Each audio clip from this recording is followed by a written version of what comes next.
Good afternoon, everyone, and welcome to the fifth edition of the Communicators Assembly Point, an online event series brought to you by Adfactors PR in partnership with Reputation Today. In every edition of this series, we focus on one sector to learn how communication leaders from that sector are navigating reputation in this post-COVID era and how they plan to take communications ahead. Today, we will hear from senior communication leaders from the mobility sector. Before I introduce our panelists, let me remind you the hashtag for the session is #CommsAhead. Share your learnings from this session using the hashtag CommsAhead, and don't forget to tag our partner Adfactors PR and Rep Today Mag. This session is also live streamed on YouTube at bit.ly Reputation Today on YT.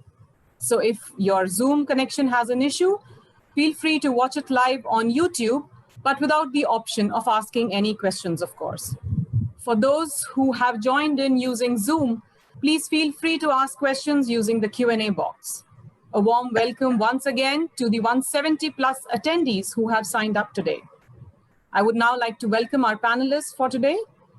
Jatin Aggarwal, DVP and Head of Communications, Public Affairs and CSR at Renault.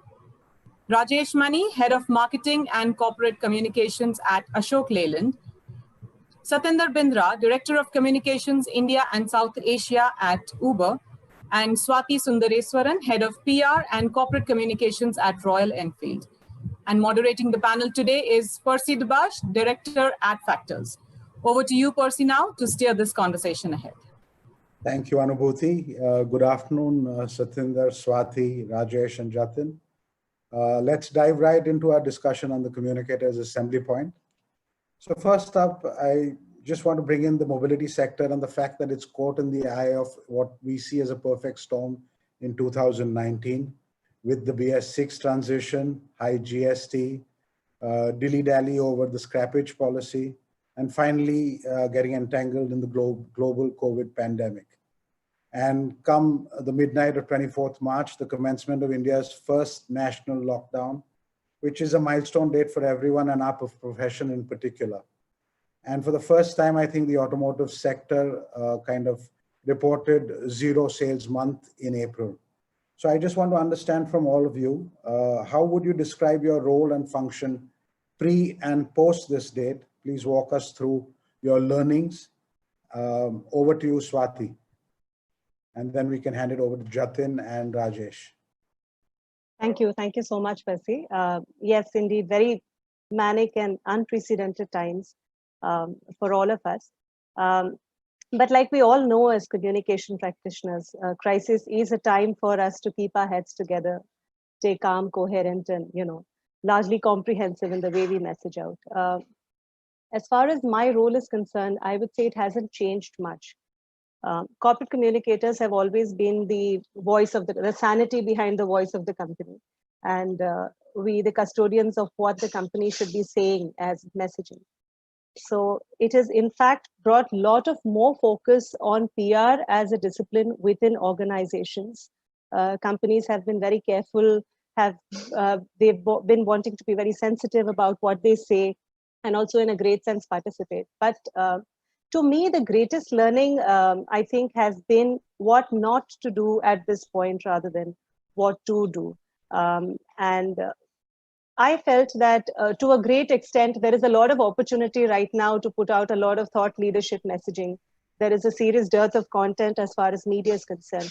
And a lot of them reach out to all of us, all the panelists every day, I'm sure, asking about how is it going to be? Is it going to get better in Q2? How do you see the future, etc.? We felt that most of this is rather speculative narrative and definitely wanted to stay away from it. We wanted to focus on what is real, wanted to focus on a certain sense of optimism to give everyone a feel good. And more importantly, I think it has been an environment where we have wanted to build trust. So we have focused to a great extent on communicating with our more immediate stakeholders, employees, with our vendors, suppliers, with our dealer and dealer staff, with investors, with our community, with riders out there, people who own our motorcycles, people who intend to own our motorcycles.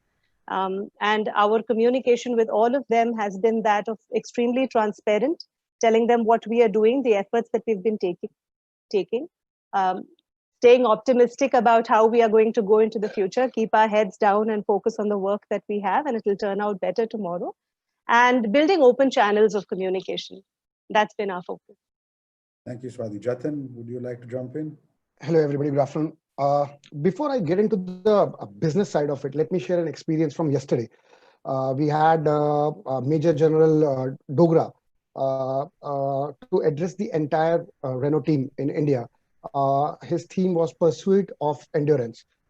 Just for reference, he is the first Indian, he's the first serving Indian Army officer and the only general to complete Ironman Austria at the age of 58. From that session, what we learned was that in such times, there are two things, and there were the two takeaways from the entire session: willingness and optimism. That is the key to endurance. You know, you might have anything in front of you, but if you are willing to accept that and are optimist and wanting to go and find solutions, the idea is to look for solutions. If you are, willing and you're looking for solutions, you'll see through that. Communicators have been the center of all stakeholder engagement in any company, for that matter, not only in Renault, in any company. And we are the facilitators. So Swati did touch upon some of the stakeholders. One of the key things that we also did was, because of the pandemic, there are a lot of news that are coming in from government side. How do we decipher that for the benefit of our employees, for the benefit of our dealers, community at large, customers? How do we connect with them? So those are the things that as a communication professional, we had to decipher it in a language that people could understand and make a sense of it in the positive sense. Learnings have been, you need to be adapt. You need to adapt to situation as a communicator and as a company and as a community at large. Every challenge has an opportunity, and this is how I see this time. Thanks, Jatin. Rajesh, any points? Rajesh, I think you're on mute. Thanks, Percy. I think Swati and Jatin spoke about the lockdown and the issue which we're facing today, and how we're communicating as communicators, what we're doing to communicate with our internal stakeholders and external stakeholders. For us, it was quite an impact, because as soon as the lockdown was announced, we had truckers who were stranded across the country and overnight. And that was a major issue for our fleet owners, for the drivers who were driving those trucks. So it was quite unprecedented for all of them. So we had to act immediately. We had to start communicating immediately to these stakeholders. And that within the next 48 hours of 24, it was announced on 24th of March, within the next 48 hours, we had to reach out to them and help them from where they were. So it was very, very sudden for us, but we had to act immediately. So we immediately activated our network, our service centers, our partners, HPCL and all the other partners around the country, and quickly got a helpline number going, got in touch and started engaging with these stakeholders, providing them with food, providing with them with shelter, providing them with service for vehicles to get out of where they are. So all that happened in 48 to 72 hours after the lockdown happened. So communication started there.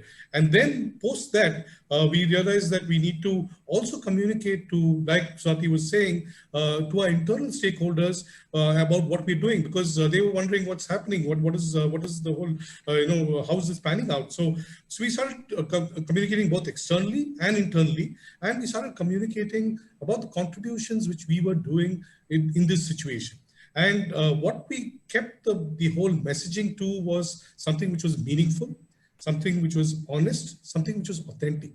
And we said that how do we project our organization as being a caring organization from what we've done? So if you have done honest, authentic actions, then those actions were communicated. I think this was something which we did immediately. What I'm learning is that we need to, while we do all of this, I think we need to be extremely cautious in this kind of a situation, because it is a very thin line. You can't be seen as an organization taking advantage of the situation you're in. So you need to be extremely cautious about what you're talking about. You need to be authentic and honest. I think that needs to come through, and that's what is going to engage your stakeholders with your brand. Consumers are looking at what brands are doing and what values they're standing for, and what are they contributing to the cause or what to the situation we are in today. So what are you doing in terms of helping out your stakeholders at this point of time? And I think that is very important for you to communicate. Thank you, Rajesh. So cautious optimism and deciphering what is happening in our universe and our ecosystem. Satinder, I'd like to bring you into this conversation now. You have two very distinct stakeholder groups in terms of your driver community and the passenger and ride sharing and the passengers and customers. So in your communications approach, what is the communication approach that you have taken to encourage both these stakeholder groups, especially given that they're very different socio-economic profiles and socio-economic dynamics that weigh there in terms of communication? So I'd love to know how you design the communication for each stakeholder constituent there. Thank you very much, Percy. And first, thanks very much for having me, and hi to all my co-panelists. You're right. We had two very different strands here, and we had to be very specific in terms of communicating to both of them. And we have our set channels. For instance, now with drivers, you can communicate with them directly. You're not going to be going to the Hindi or the regional media, but we have a driver app called Carbon. We can reach them through WhatsApp. You can reach them through SMS messages. And you have to also reach them in various languages. And one of the things we pioneered during this time, we were doing it earlier, but we stepped up our video communication because, seeing is believing. It brings around a culture of trust that other co-panelists have talked about as well.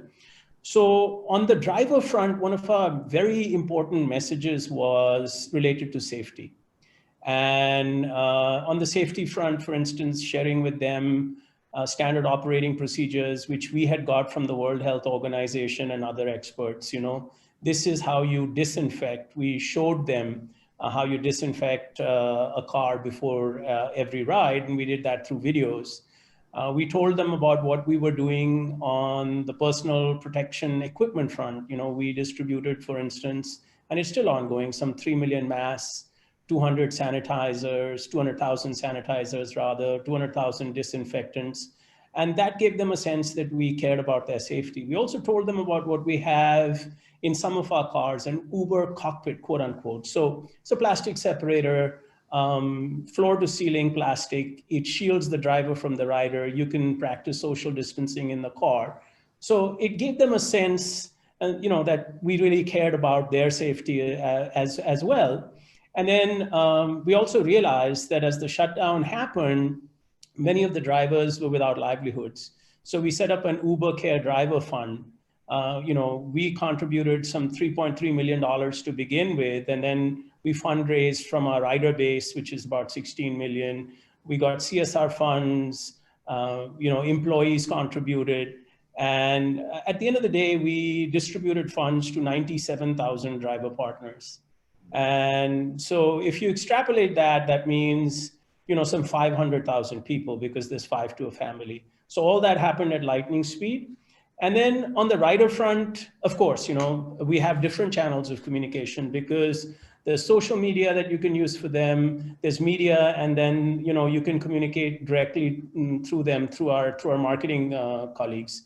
And again, the message there was we really cared about their safety. Initially, we were telling them, look, we're shutting down because we have to flatten the curve. And then as we got on, and closer to opening, our main message has been, we have new product experiences for you. You can, for instance, just before a ride, you have a rider checklist. Have you sanitized? Have you got a mask? They're also informed about what the drivers have to do. It's mandatory for riders and drivers to wear a mask, for instance. And both sides can, rate each other. If a driver's not satisfied that you're following safety protocol as a rider, he can cancel a ride. And likewise, a rider can do the same.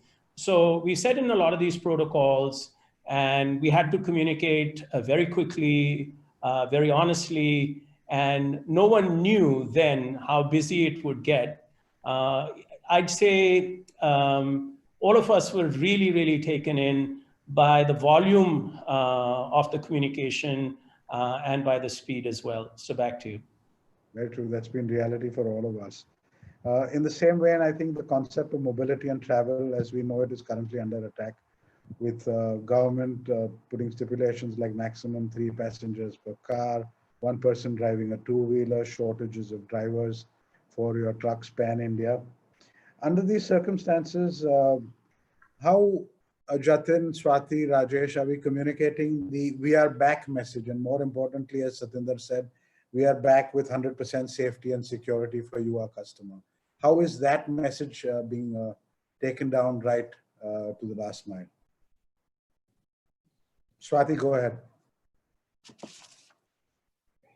For us, it's been a journey over the last few months, in 3 months especially. What's been important is that we haven't changed the authentic tone of the brand in any sense, which, like Rajesh pointed out earlier, is very, very important for you to continue.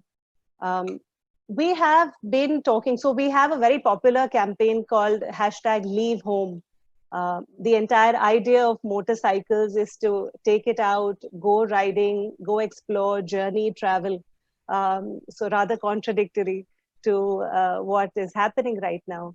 So I think the brand was very, very, very beautifully able to change from leave home to stay home as a campaign. And that resonated very, very well with a lot of our audiences, a lot of shareable content about how you can stay home, postpone your travel for some more time. The roads will wait, your journeys will wait, the mountains will still be there.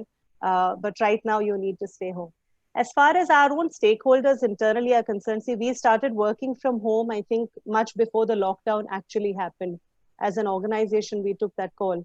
But all our dealerships received a huge set of SOPs, exactly like Satinder was saying, as to how they should handle it once we reopen, and ensure that customers can see visually for themselves the level of safety that you are preparing with, so that they feel more confident to come back. So that's been our focus largely as of now. Jatin, do you want to jump in? Yeah, in fact, we had a full-fledged campaign called Welcome Back.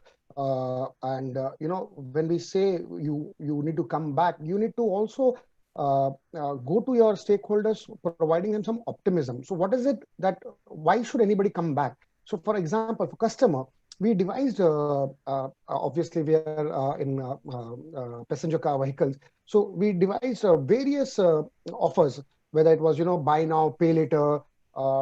Other thing was to ensure that dealerships were optimistic about customers coming in. So what is it that we could do? We developed a task force which would facilitate financial transactions with the dealerships. We utilized this time period to ensure that our online training and development for the network sales team takes place, so that they are well equipped. And of course, we spoke about the fact that you need to be stringent in safety and hygiene, and that's how we created a full-fledged welcome back campaign for all the stakeholders. Right.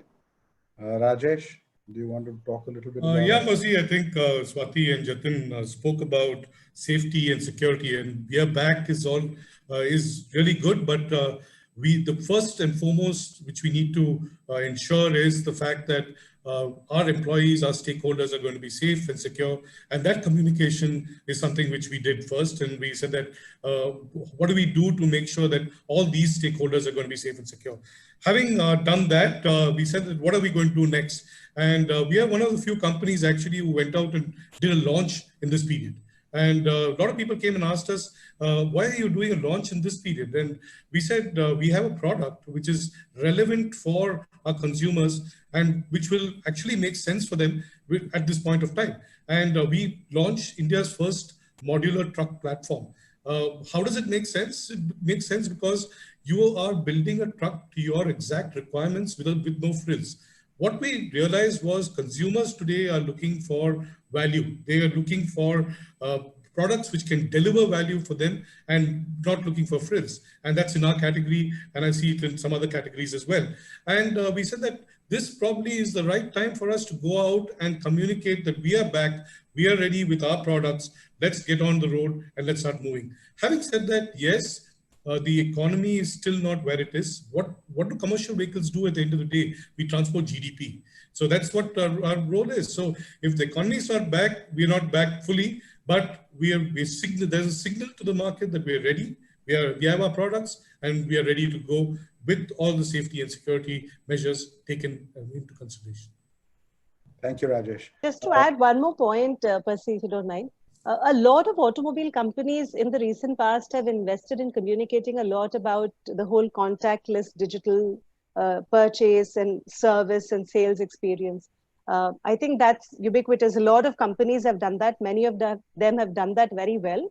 And that perhaps may allude to a shift in the whole trend in the auto sector overall, because I think many consumers are taking very well to the whole experience on a device, or, to look through the vehicle, book a vehicle, pay for it online, get it serviced. Yeah. Because that's exactly the next question I had, Okay. which was the phygital network going up. Sorry, just before that, Anubhuti, do you want to run the audience poll that we have in terms of the first one? So, Anubhuti.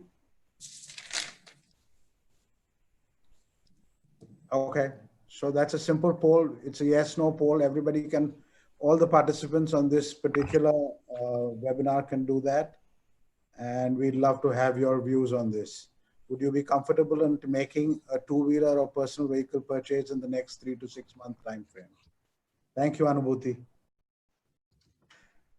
Okay, so Swati, my next question actually to all four of you was exactly the same thing that we were talking about.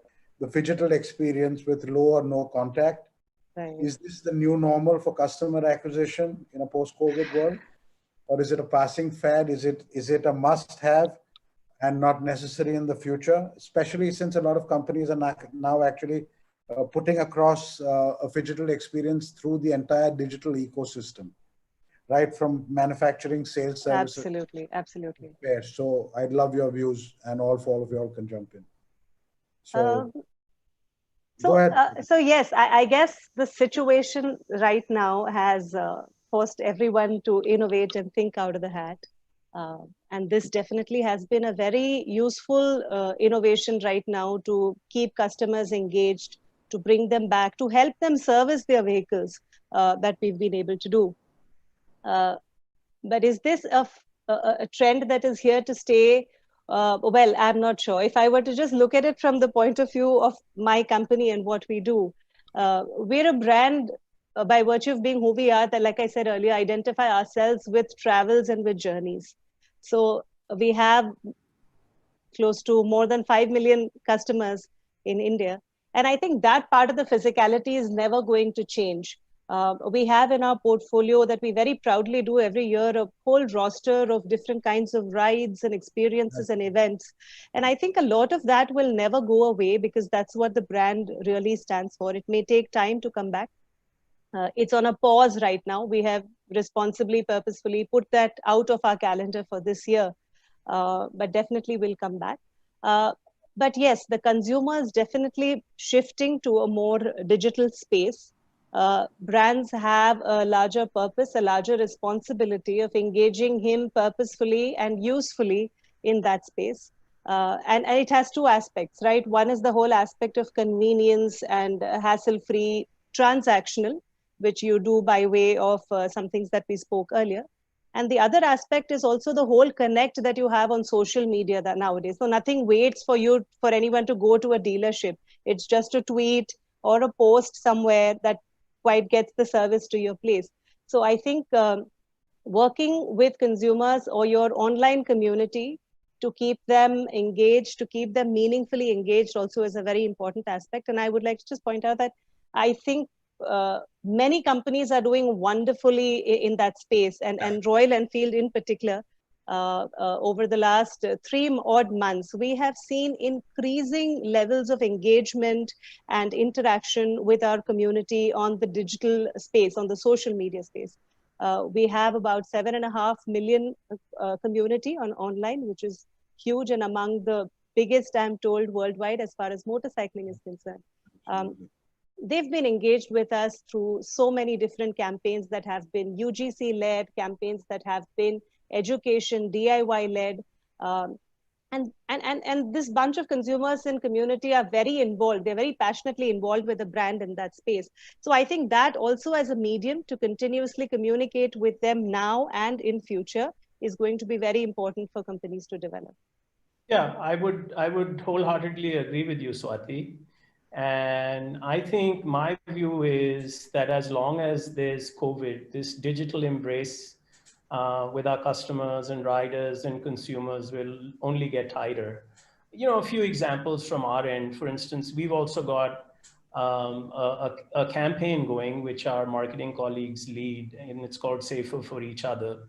When we started polling our riders, they said, well, you know, when we sit in a car, we're scared about, you know, the rider before. So what can really be done? So our campaign points out, you know, just like COVID, you know, that spread, but here safety can spread. So what do you have to do?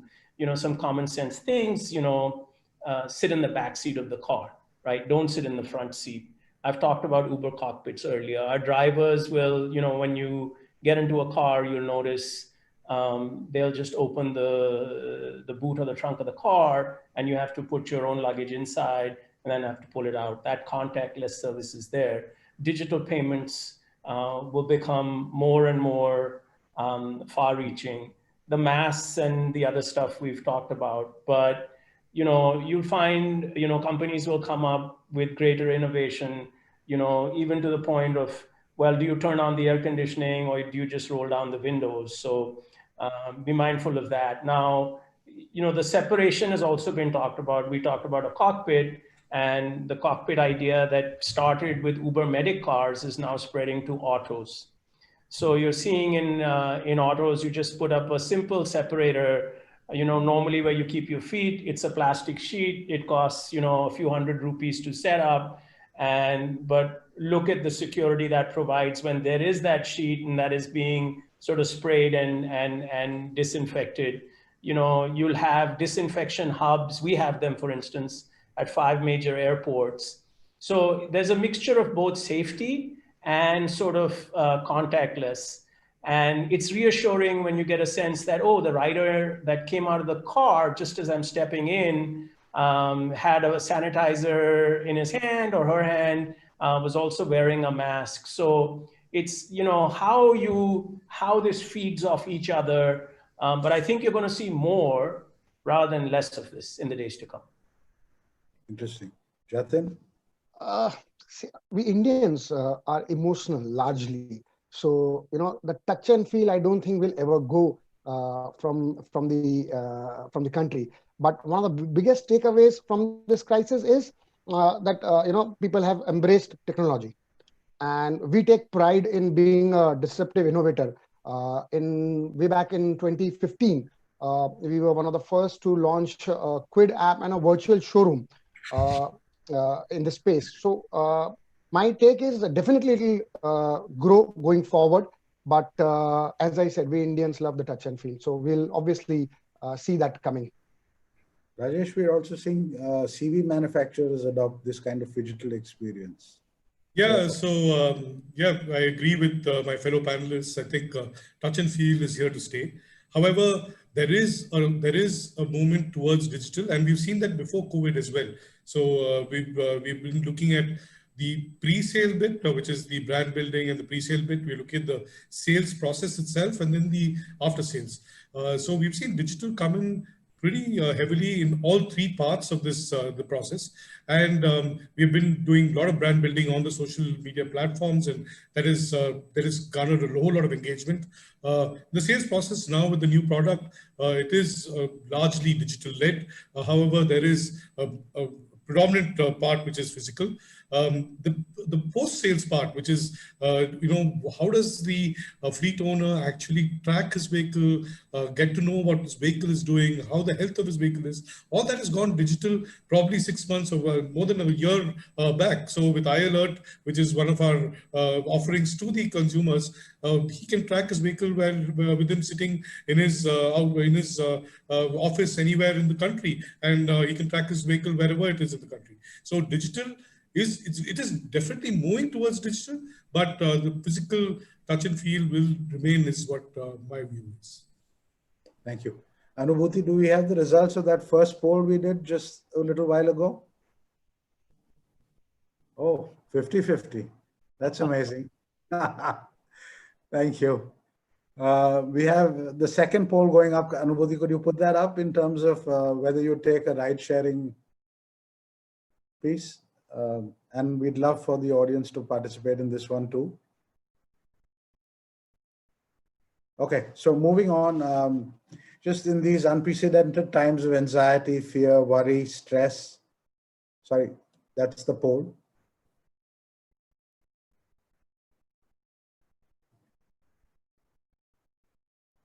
Okay.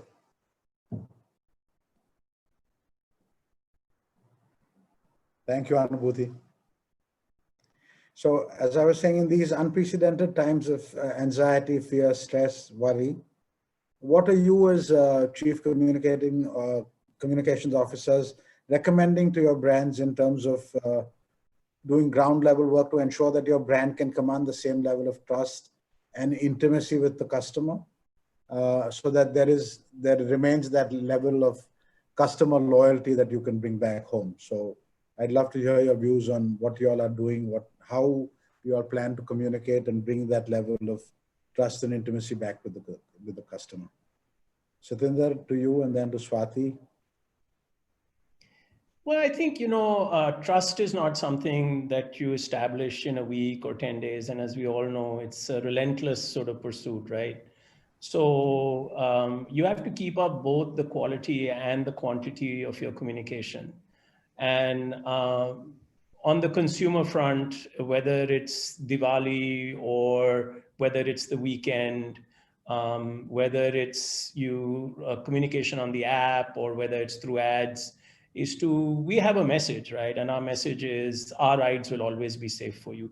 And we'll always be looking to push the envelope on finding, that extra bit on safety, whether it's a new form of disinfectant, whether it's a disinfection sort of station which can disinfect in 30 seconds instead of the 2 minutes. So innovation and conveying that innovation is very key.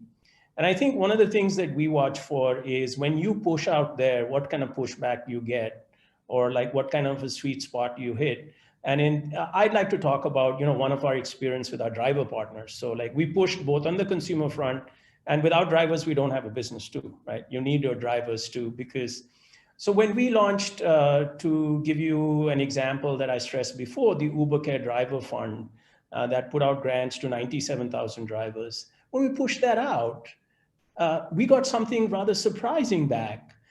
We got videos made by our driver partners, like 30-second videos, 40-second videos.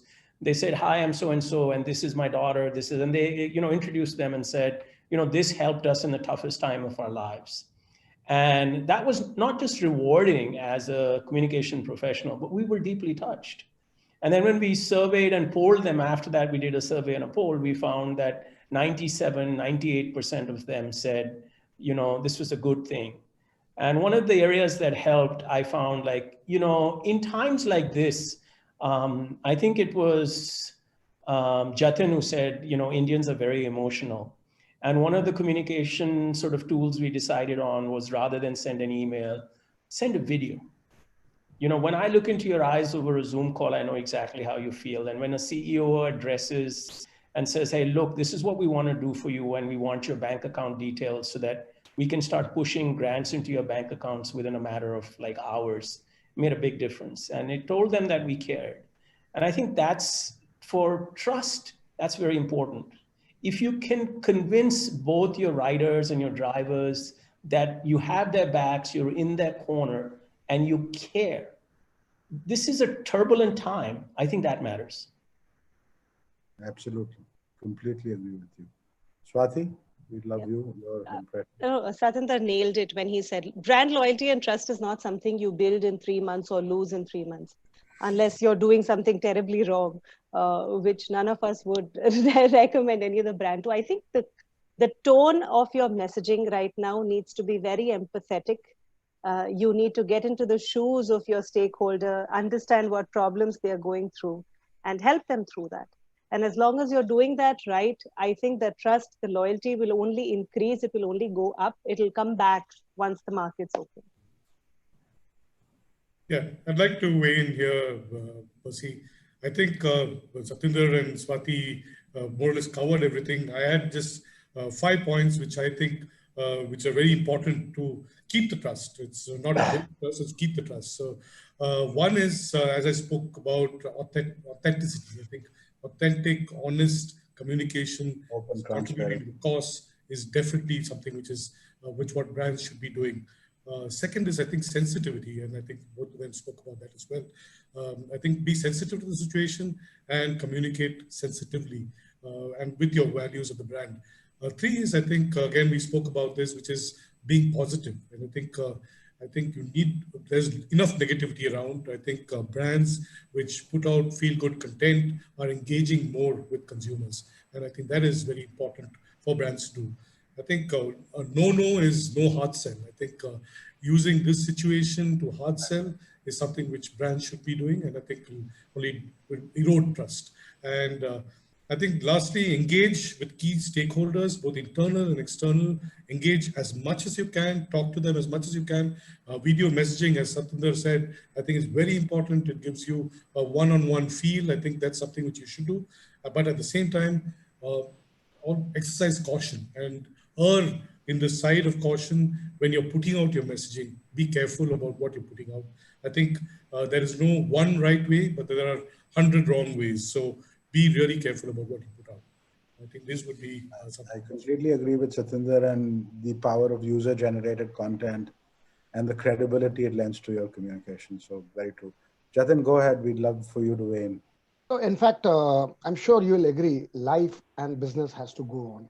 And as I said, every challenge has an opportunity. And linking back to what I said, if you are willing, if you are optimistic, you will find solutions. The learning is to adapt. You have different teams within the organization. You have a sales team, you have an after sales team. They know their job. They know that they need to communicate with their prospect customers. They know that, they have to form a team to ensure your dealer network is happy. We as communicator have to ensure that there is enough optimism within the employees as well. So immediately, as Swati said, some of the companies actually asked their employees to stay back home before the lockdown was announced, which was a brave and bold move. What we also did was, we knew that somewhere we have to ensure optimism and the fact that employees should feel that they belong to the company, especially now. So we did a town hall, and where our managing director spoke to all the employees, gave them an assurance that, we will see through, we will together see through this crisis. So when you send these kind of messages, when you at employee level, and when you seed messages to dealership that don't worry, we are backing you, we will cut some of the cost, we'll cut some of the targets, we are with you, we understand that employees are coming less.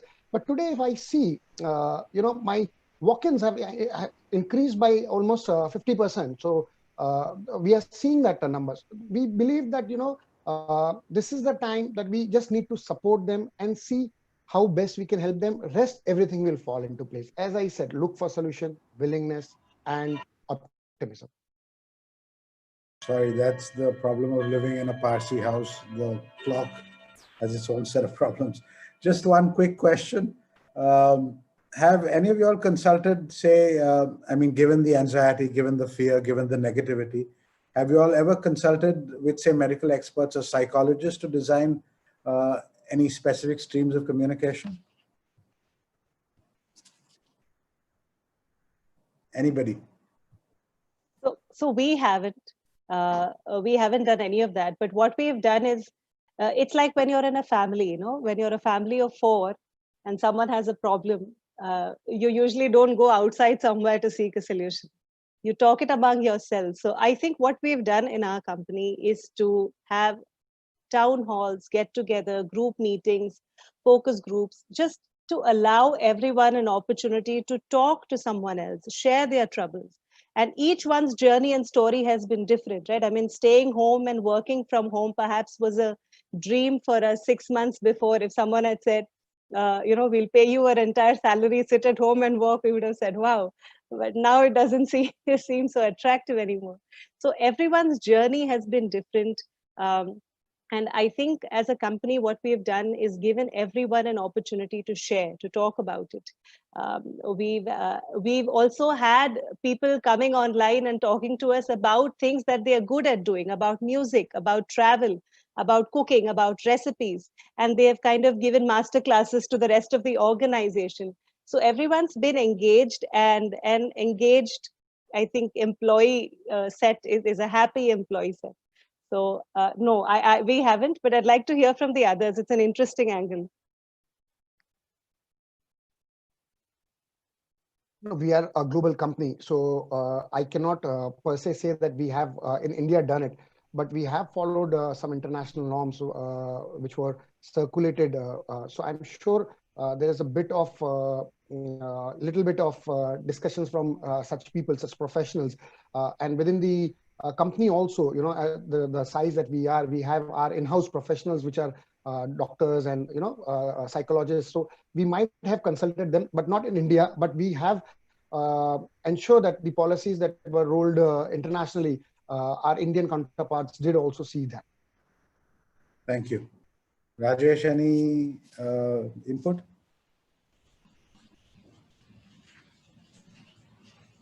No, I think similar to what Swati and Jatin said, we have complied with the thing, but we have doctors in house who we use for ensuring that we have the right messaging put out, but not otherwise. Okay. Satinder, you said that you had actually consulted the World Health Organization protocols, and did you actually consult a psychologist in terms of defining any SOPs or anything like that for your? So yes, we, our protocols, we've consulted the CDC and the World Health Organization. We have epidemiologists on staff who we can also consult. So we've taken our time in doing this diligence. It's something that we're careful about, because we just want to make sure that whatever we put out there in terms of safety is both measured and extremely thoughtful. Thank you. With the festive season coming up, just want to understand if there will be a little bit of the cautious optimism increasing in terms, will there be a change in tact of communication in the days and weeks ahead from any of your brands, Jatin? In fact, as we speak, today we are rolling out our brand campaign on Triber AMT, which we are, going to the media with, because that is reaching our dealerships. As of now, we have a packed H2 with respect to launches and various other events that we plan to do. So yes, we are optimistic within ourselves, and that's the reason we feel that we need to spread this optimism. So as I said, our H2 is packed with some of big actions, and we will continue in that side. Interesting. Satinder? Festive season or not, COVID, as we know, in October, November, Dasara, Diwali notwithstanding, we have to be mindful of that. So our safety messaging, we see continuing right into the festive season. I think there'll be a key differentiator, though, as the festive season comes about. Many people will still not feel comfortable in taking international flights. So inner city travel is going to, I think, step up, because, would you like your kids to see your grandparents or their grandparents? Of course. So we are anticipating a little step up in traffic there on the inner city front. And some of our products are going to find greater acceptance or acceptability. We've got a product that we've just launched called Uber Connects, and it's live in 30 cities. And what it does is, if I have to send you something, Percy, the check that I promised you last week or whatever, I can, those things you can put it on you can put it in a Uber Connect on a motorbike, or if you have a box of chocolates or a box of mithai for Diwali or Dussehra, again, you can put that on Uber Connects, and just like another Uber car, you can see it coming, the arrival times and whatever. So we think there'll be a pickup in this sort of business in the coming months. Interesting. That's a new business model coming into play. Swati? Oh, well, will festive season turn out better or worse? We really don't know. I guess it's tough to predict consumer sentiment in this environment. But I do believe the government is making very sincere steps to slowly bring back normalcy to the extent possible. We've had unlock 1, unlock 2 now, and hoping that by August, September, October, things should normalize. But again, this is highly speculative. We really don't know how it's going to go. But from a communication point of view, I think what always resonates with Indian audiences, because I do believe all of us carry it in our hearts, is just embracing this spirit of resilience within each of us, that we've done this and we've come out of this, and now let's go and explore the journey that we wanted to, or take that trip that you wanted to, etc. I think that ideally would be the tone of communications that many brands would follow. I'm assuming. Okay. Rajesh? Yeah, so I think from a communication perspective, we will continue with what we're doing at this point of time in terms of safety and security and all of that. And as the festive season comes along, we've already launched one product. We are looking at another launch closer to the festive season, which is again going to be relevant for the market and for the festive season. So we are going full hog. We are going to we are hoping that the market will turn around quickly and will respond to all the products which you're putting out into the market. Fingers crossed, Rajesh. Anubhuti, you want to show the results of the second poll while I look at some questions from... Okay, so they still like the tangible touch and feel of a dealership. Interesting. So this again is a question from a lady called Sharon Sanjana. How do we define rational optimism? And it can be taken by anyone. Well, I would say it means you're not showing irrational exuberance, something that, sometimes we accuse our stock markets of being, So I think rational optimism is that it's, you've thought through it. Can we be rationally optimistic that we'll have a vaccine within a year or thereabouts? I think that would be something most of us would bet on, right? Because you see something that's being stepped up, and necessity is the mother of all invention. We know perhaps that's there, but something which would be quite the contrary or could be irrational would be like it's coming in, in 3 weeks or 3 months. And I think that's something that we shouldn't be betting our business on. We shouldn't count on that. And I guess in a context like this, then the advice that we all need to follow is safety, safety, and always safety. Absolutely.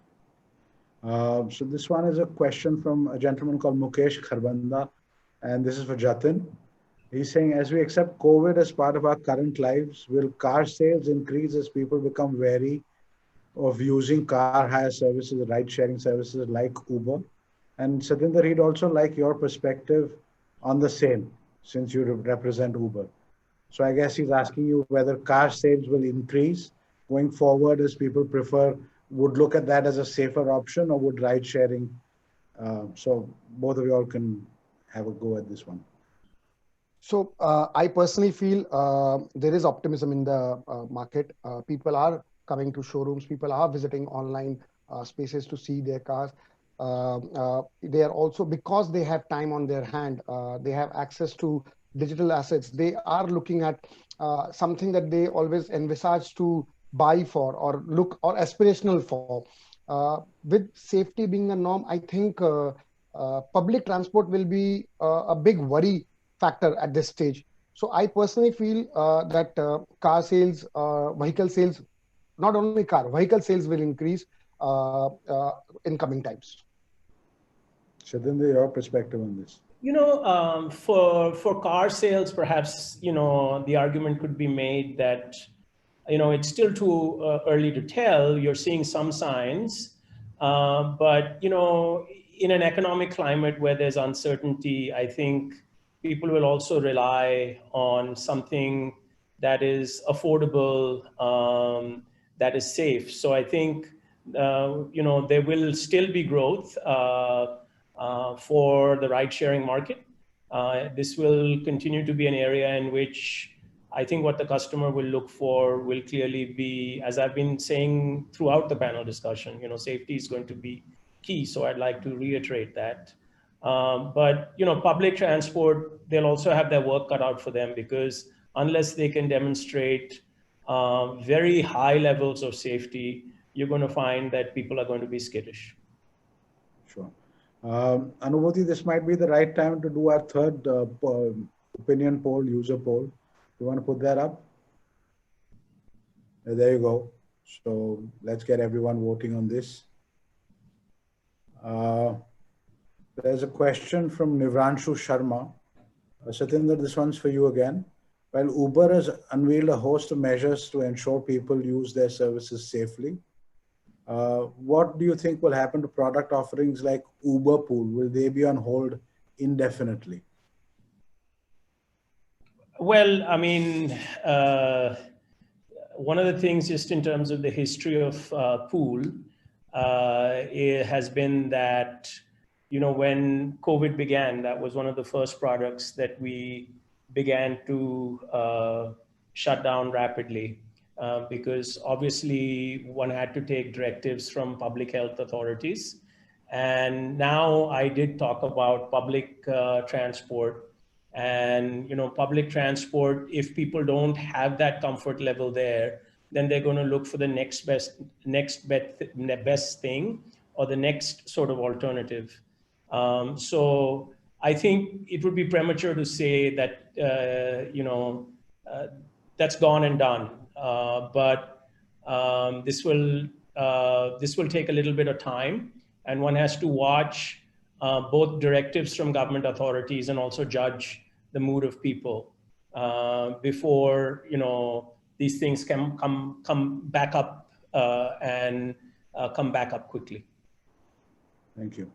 This is a question from Rakhi Lalwani, and it's a fairly generic question in terms of given the outcomes could possibly be layoffs for a large number. How do you see communication shaping that particular narrative in terms of employee layoffs? And is there any tips that you have to give to the communicators assembly?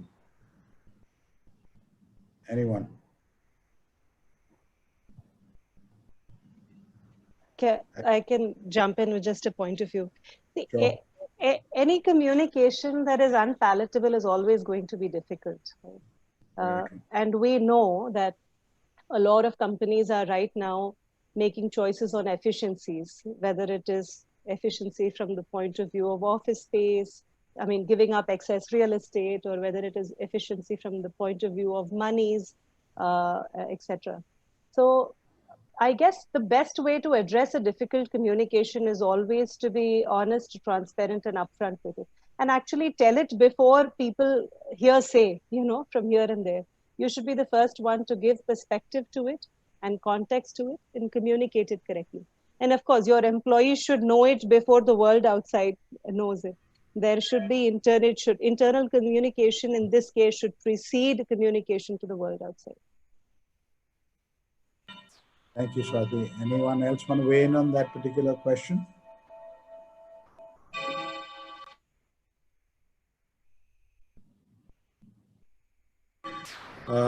So there's a question from Akila Nathrajan. Maybe Rajesh, you can take this. Given that the automobile industry has been facing significant headwinds, Could you describe how you have communicated with employees internally? Any top-down management-led specific initiatives? Yeah, so I think, as I said before, it is, I think, a very integral part of our communication plan to communicate internally. I think it is more important than the external bit, if you ask me. I think getting your employees to know what the brand is doing, what the company is doing, is the first and foremost thing which we need to do. So what did we do? One, like Satinder was talking about, we said that it's just not notes which go out, but it's video messages which actually goes out from the MD himself, and then it's taken down to the rest of the teams with functional heads and vertical heads talking to their own teams. So this was a conscious effort where we interacted with almost everybody in the organization. We engaged with them. Second was to communicate what we are doing within the organization. We created a lot of platforms. We created a platform called the Torch Bearers of AL, who are basically people who went out and were doing a whole lot of service outside their line of call of duty, and they were actually going out and helping people in society, helping truck drivers, helping fleet owners, and a whole lot of activities which were happening. And we started showcasing each one of them on a daily basis, stories which were going out and which were told. There were also what we call AL superheroes, who are all our network partners, all our stakeholders who are going out and helping people. So all these started forming part of our strategy to put out stuff which was happening in the company and which reached out to people within the company for them to know and to inspire and motivate for them to go out and do more good stuff which was needed at that point of time. You're on mute. Sorry. So I think this one's for you from Rohin Nagrani. He's saying, as two-wheeler sales recover smartly at the entry level, how does a brand like Royal Enfield reinvent itself to recover, where its products are also seen as leisure weekend ride products by some? I think this is not the time to reinvent anything. This as a time is for you to reiterate, because see, there is a loyal following for a brand like Royal Enfield, and I think the right thing for the company to do will be to tap into that loyalty, into that trust, into that following, to help it further into the next stage. So no reinvention at all, Rohin. I wouldn't recommend that. You're still on mute, Percy. I'm sorry, I'm just kind of saving you from the chimes. Anirudh Basu has a question for all the OEM representatives.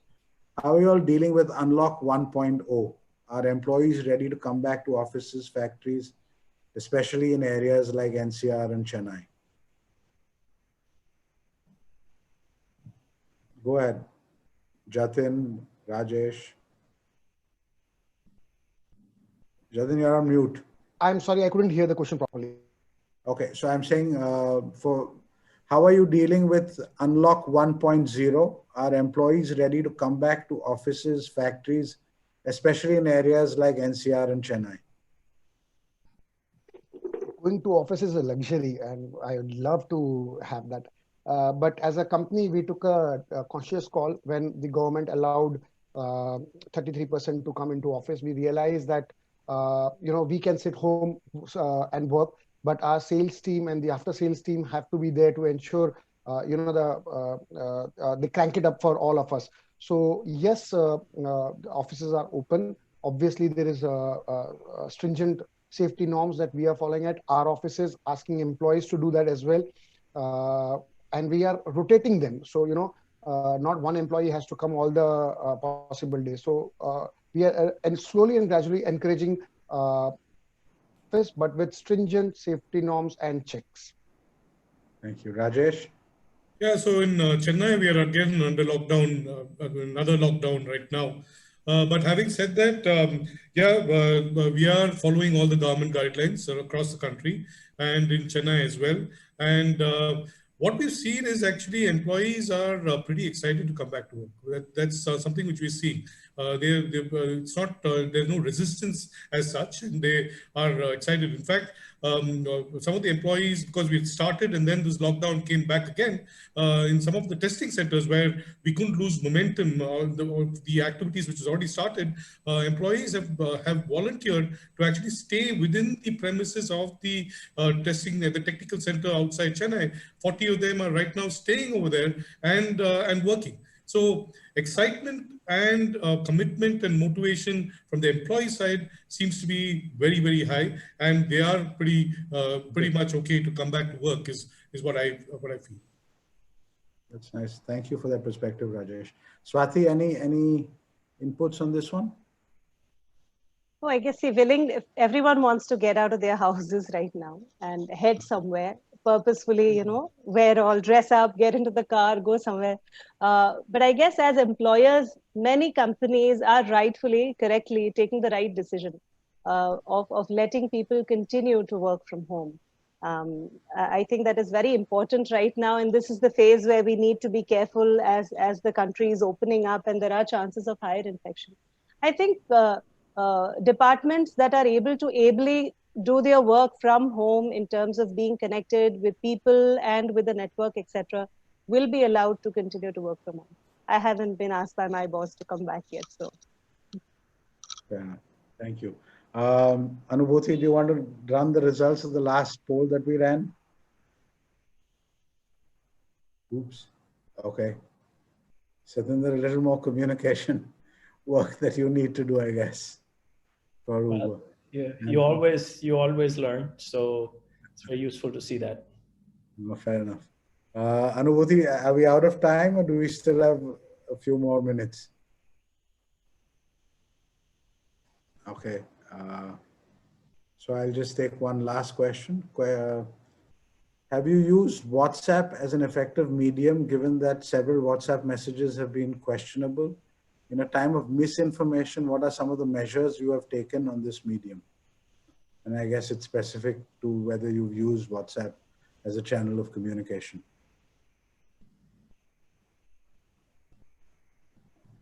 Satinder, Rajesh, anyone want to weigh in on this particular question, or we can let go?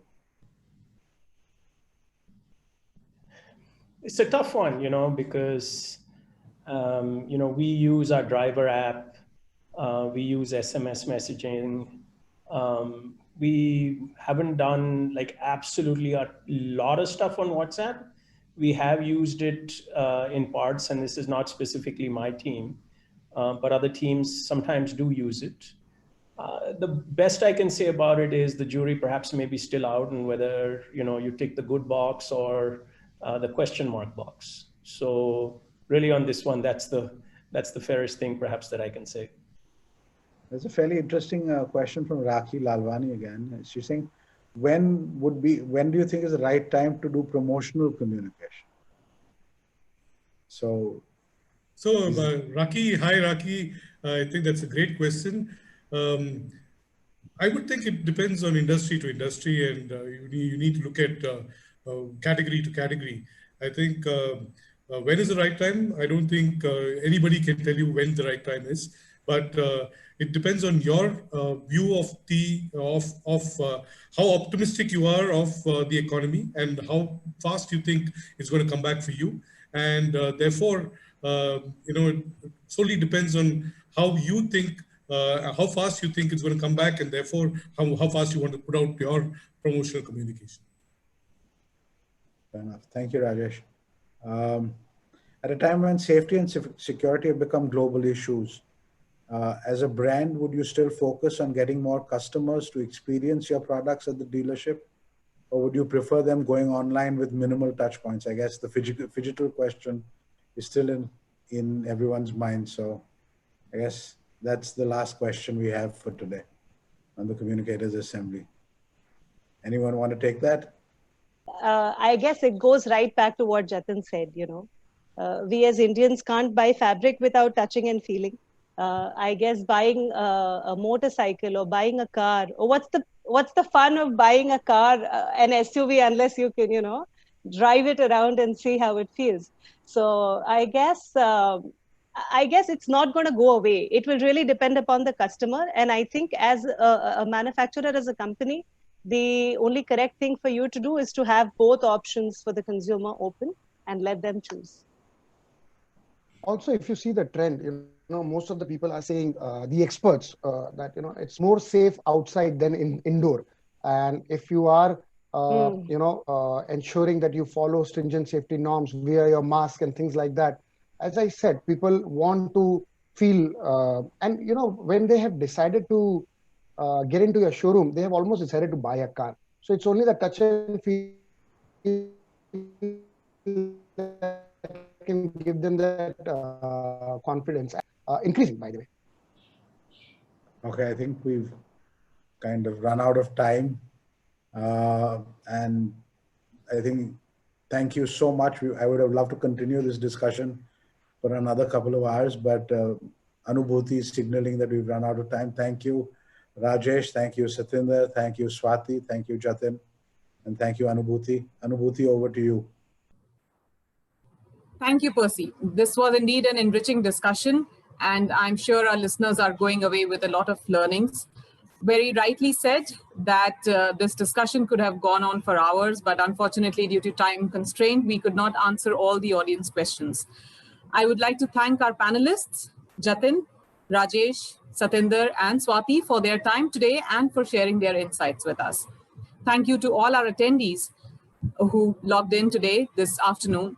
If you wish to revisit the session, it will be available on the Reputation Today YouTube channel. Do subscribe to the channel for regular updates on our session videos. The next edition of the Communicators Assembly Point is scheduled for Friday, 17th July, with a focus on telecom and technology. Follow us on Twitter, Facebook, LinkedIn, and Instagram at RepTodayMag for registration details and other regular updates. See you soon. Thank you. Yes, thank you for having all of us, Percy, Anubhuti. Yeah, Percy, it was really lovely catching up with everyone. Yes, thanks so much. Thank you very Thanks much. so much. Percy, and stay safe. very nice Thank you. Wish you all the best. Thanks, guys. Stay Nice safe, everybody. Bye-bye. Thanks.